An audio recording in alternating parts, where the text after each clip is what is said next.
Hey guys, so in today's video I wanted to give you a complete setup for a Google Ads campaign for a house cleaning business. So as many of you will know, I have a house cleaning business myself. We've been running for 10 years. We're in 4 cities. We do 7 figures every year. And, I've been using Google Ads in my business pretty much from the start. And we run Google Ads campaigns for well over 40 cleaning companies across the country. So we've got some good experience about what works, how to structure things. And I just want to share with you some of those thoughts and just allow you guys to get set up and get on the right path. So as you see here, we are in a Google Ads account.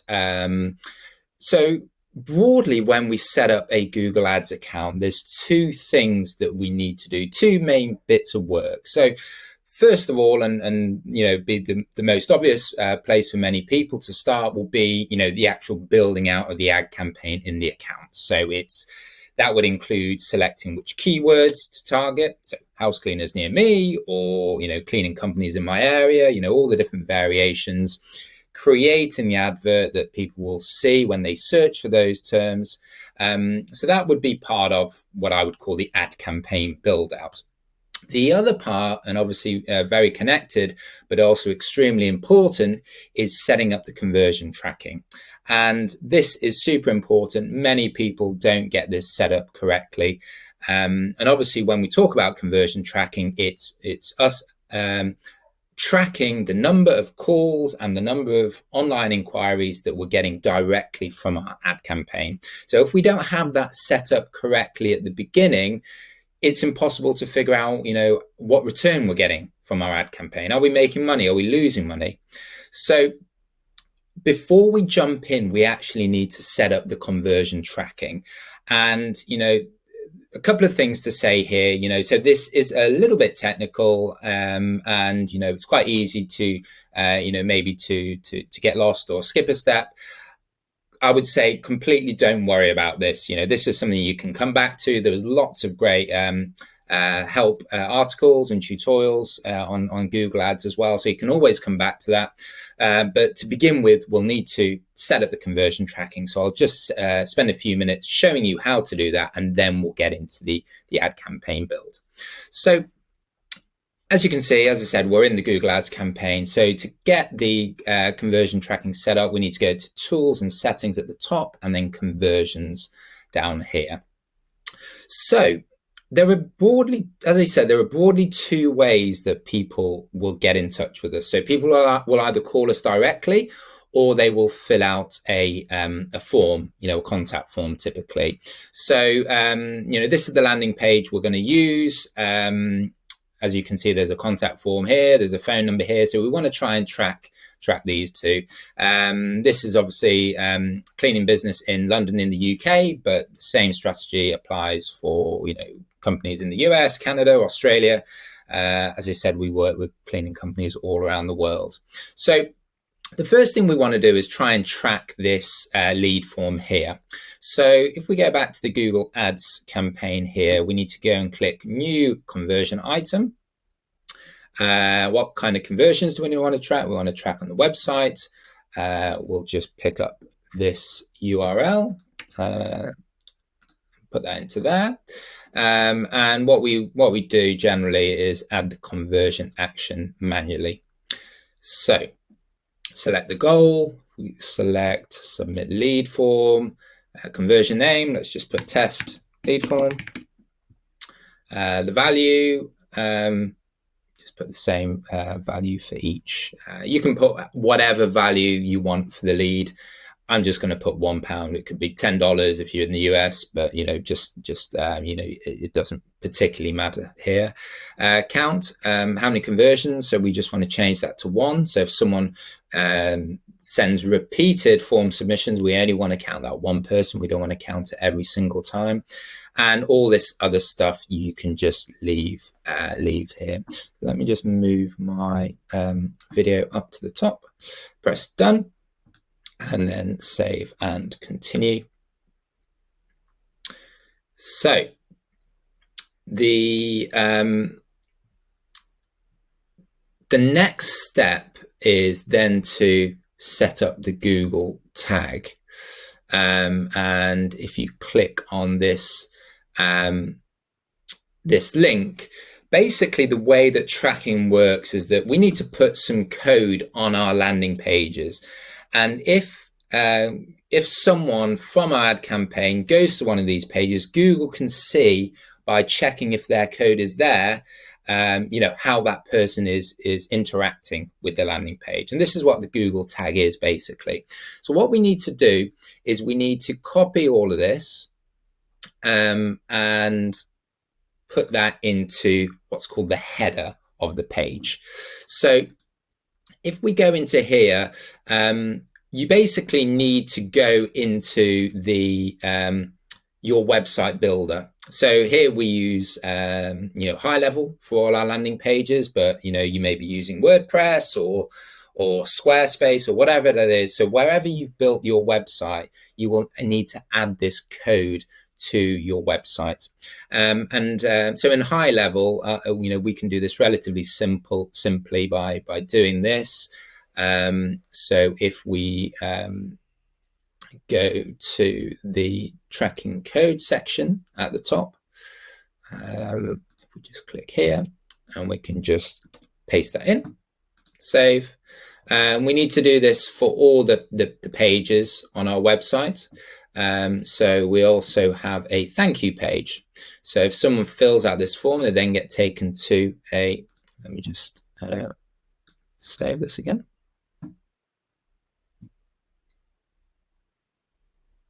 Okay, and let's go back to the thank you page. So when someone fills out that form, then they get taken to a thank you page, something like this. So we need to add the tracking code here as well. So paste and save.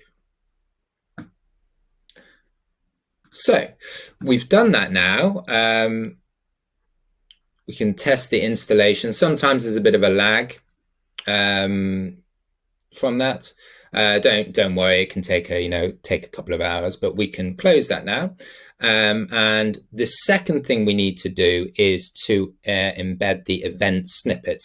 So as I said, when someone goes to this landing page, they fill out that form, then they get taken to a thank you page. So it would be go.neat services, and it would be if I show you this.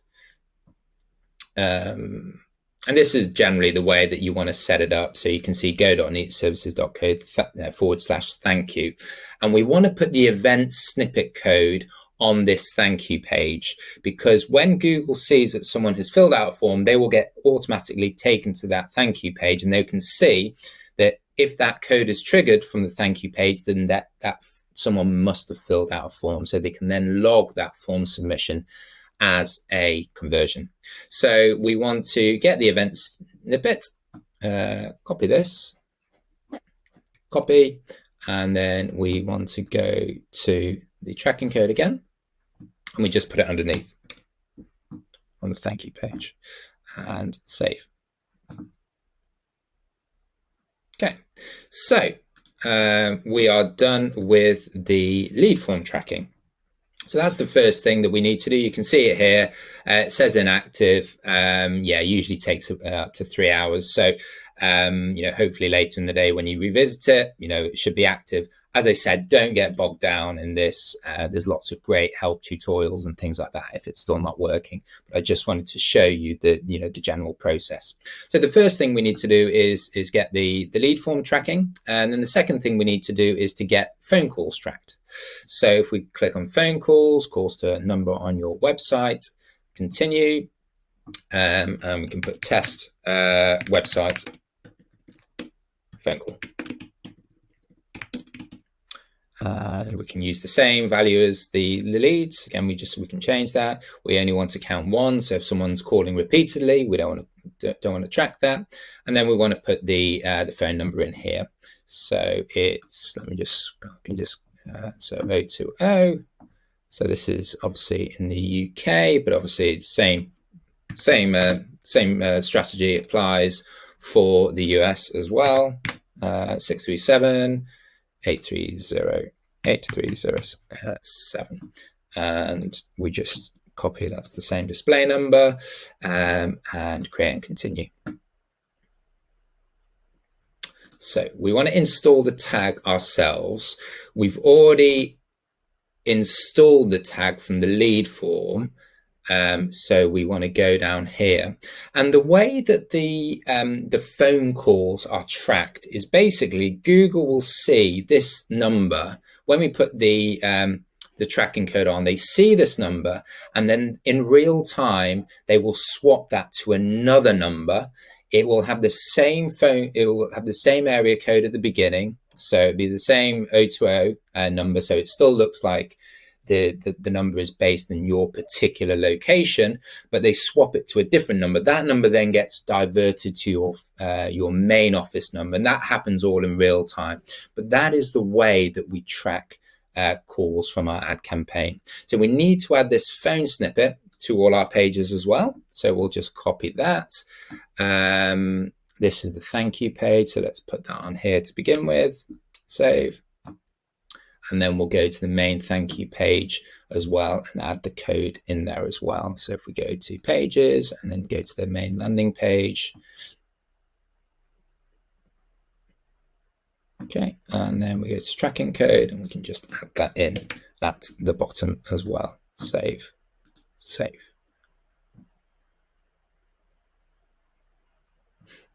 Okay, so we hit next. And then, as I said, same thing with the lead form. Might take a few hours, and you can see it here. So we can go back to this and just check it. As I said, don't get bogged down in this. This is just, I just wanted to be run you through an example of how we go about this. So we've got the first piece of work done, which is setting up the conversion tracking. So we can actually now go in and set up the campaign itself. So we go into the campaign setting and then press create campaign, new campaign, and we can then get started. So we are wanting to track leads, so for phone calls and lead forms. We've set up the conversion goals. As I said, that will get updated.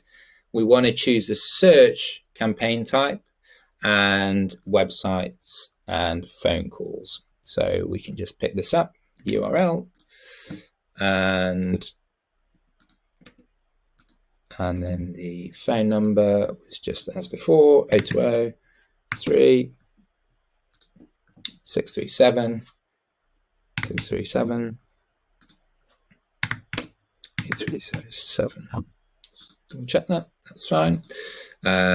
So, and we can call this something like test Google Ads campaign. Continue. Just ignore that. That's from a draft from before. So we're creating a new campaign. So this asks us, how do we want to bid? How do we want to target the keywords that we're going after? And in actual fact, what I always tend to suggest is at the beginning we want to use like a max click strategy. Because the way that you can get really good results with Google Ads is basically looking at your entire market, all the data. So what are people searching for you in your area? Is it cleaning services near me? Is it house cleaning companies? What particular keyword? How much volume, how many searches are happening every day? And then thirdly, what is Google charging us for each click? So once we have that information, we can then start to move our money efficiently and move it to the areas which are getting us the best leads. But to begin with, we sort of need to cast the net wide. We need to see what the market looks like. And this is where a max click strategy works really well. So what I tend to do when we're working with new clients is for the first month, we'll run a max click strategy. They'll say, this is our budget for the month. And I'll say, these are the keywords we want to target. Google, give me as many clicks for these keywords as you can give us. And that just gives us a great amount of data. In that first month, we're getting leads, we're getting conversions, but then once we have all that data from month one, we can then move to a conversion strategy in months 2 and 3. And that's us going more aggressively after conversions. Obviously, if we don't have all this data in at the beginning, we don't know where to put our money. We don't know how to optimize conversions. So that's why I always tell people we always run with a max clicks strategy to begin with. So we want to click clicks here. The networks. This search network is basically google.com or all the other search engines that use Google's technology. I always tend to put this off. So it could be ask.com or all those other search engines. We just want to advertise on google.com. The display network are things like YouTube or the ads that you might see around your Gmail account. We don't want to include that. If you are a client looking for a cleaning company, you're going to go to google.com to Google it. You're not on YouTube browsing around. You're not on Facebook or Instagram. So we don't want to be advertising on the display network. So locations, this is for London in the UK. So we'll just add in London in the UK. But wherever you are in the world, Google can pick this up for you. And then importantly, under location options, we actually want to change it from this top one to this second one. So we're only bothered about getting in front of people who are physically in the locations. We're not bothered about people who are showing interest. So as an example, someone could be based in the other side of the country. They're being relocated to London for work or something, for example. So that person based many miles away may be looking at real estate in London, for houses to move to. They may be looking at schools. They may be looking at cleaning companies to figure out who can help them with their, house upkeep once they're moved.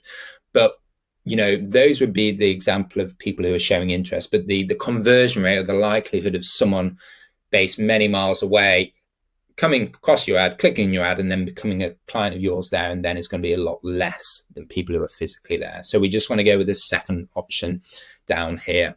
Don't worry about these too much. The ad schedule is important to change. So the ad schedule is which days of the week and times of the day do your ads run. So you can choose. You basically want to choose this to your main office hours. So when you can receive calls and get back to new leads quickly. We just change that to 8 till 6, Monday till Friday. Let's see if there's anything else. No, that's fine. So we click next. So the ad group is really where we start selecting the keywords that we want to target. So I'm just going to rename this house cleaning ad group. You can change it to whatever you want. And then let's go into creating the keywords. So Google has just picked up from the URL some keywords. We actually want to remove all of those. The keywords that we want to go after, we're obviously a house cleaning company, so it's all the different variations of house cleaning that you would expect. So house cleaners near me, residential cleaners, cleaning services, maid service, all those types of things we want to enter for our keywords. So I've just got a little document here, and these are some of the keywords down here. So let me just copy those over. You'll see here that there are inverted commas in here. This refers to something called a phrase match keyword. So if this term apartment cleaners is included in any search, our ads would show. So let's say, even though we don't have apartment cleaners in London in here, apartment cleaners in London would get triggered by this keyword because it is a phrase match. So you can see here, I've actually put London near me, a few of the others. So this is a relatively short list. You can have a longer list, but generally this is capturing the vast majority of how people are searching for residential cleaners. So all the locations would get included. If someone typed in best apartment cleaners or insured apartment cleaners, that will get picked up as well. So phrase match allows us to capture those variations. So those are the keywords, and then we go into the ad itself. So the way that the ads are structured are, you can see here, we've got the headlines 1 and 2. These are what's called the ad titles, and then the descriptions below. What we do is we basically give Google up to 15 headlines and up to 4 descriptions. And what they do when we're running the campaign is they will test different combinations of the ad titles and the descriptions. And the idea is that they want to get the combination that gets the highest click-through rate, because that's obviously, you know, they get paid for every click that they get. So you'll see if we go through this step by step, you'll see at the very top is the URL, which is fine. The display path is, you know, just extra parts that you know, you may see at the end. It doesn't impact the URL at all. It's just for visual purposes only. So I tend to put the some of our keywords in here, house cleaners, London, for example. And as we start changing this, you should start to see this being reflected in this advert here. You can see house cleaners. It hasn't got London. With desktop, when there's more real estate, there's more space, you'll often see London, that second part of the display ad included. We can also add something called a call extension, so that your phone number would be added below there. So let's click calls. And it is this one down here. So apply. You'll see the phone number down here, which is great. And then the headline. So there's up to 15 that we include. I'm not going to fill out all 15 just because I don't want to keep you on here for so long. I've just got 5 different ones in here, so we'll add those in. But the important thing to say with the headlines is that you generally want to include some of your keywords in the title. So you can see maid services in there. In the second one, I've got cleaning. Let's have a look. London's premium cleaning company. Let's put, value is too long, so let's put number 1. Number 1, cleaning company. We've got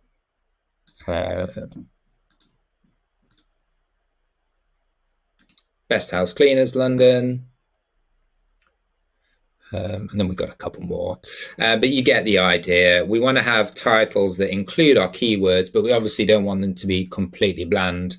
So this is why, you know, we might put something about a checklist, call today for a quote.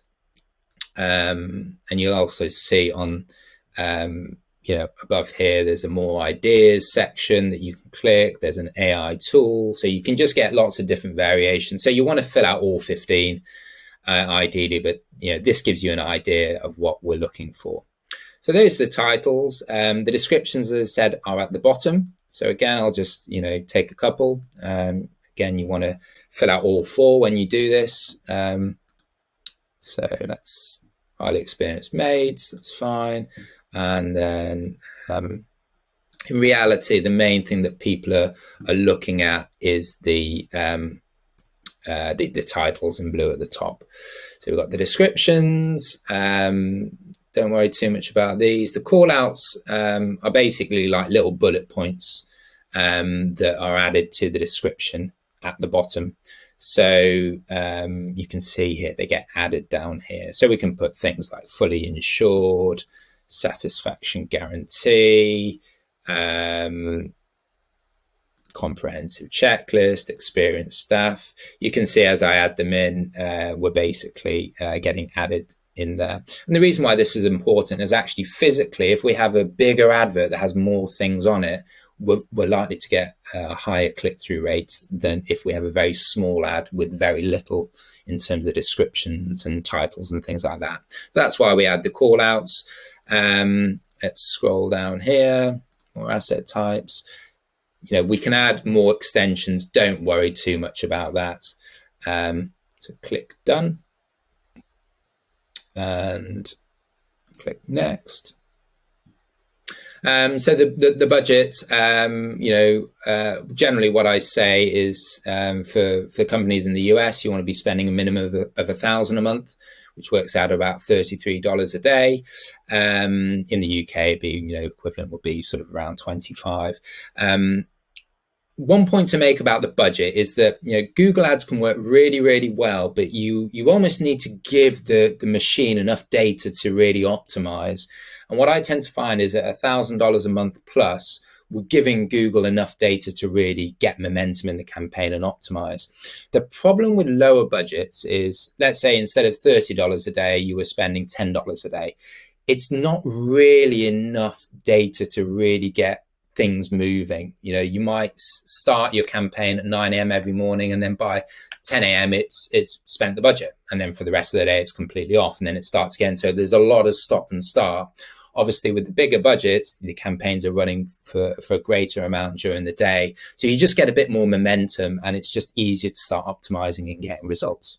So with the budget, I would ignore what Google recommends and just set your own budget. As long as you're around that, you know, sort of $30 plus a day, £25 a day, then you're fine. So I'm just going to set the custom budget at 25 for us. I just usually what happens is that we need to fix a couple of issues. If you see here, if we go to keywords, so what this says is that Google doesn't like these inverted commas. They always say that. There's many reasons why. Just ignore them. What you want to do is basically just remove all of these and then add them back in, and it should allow you to do it again. So just bear with me very quickly.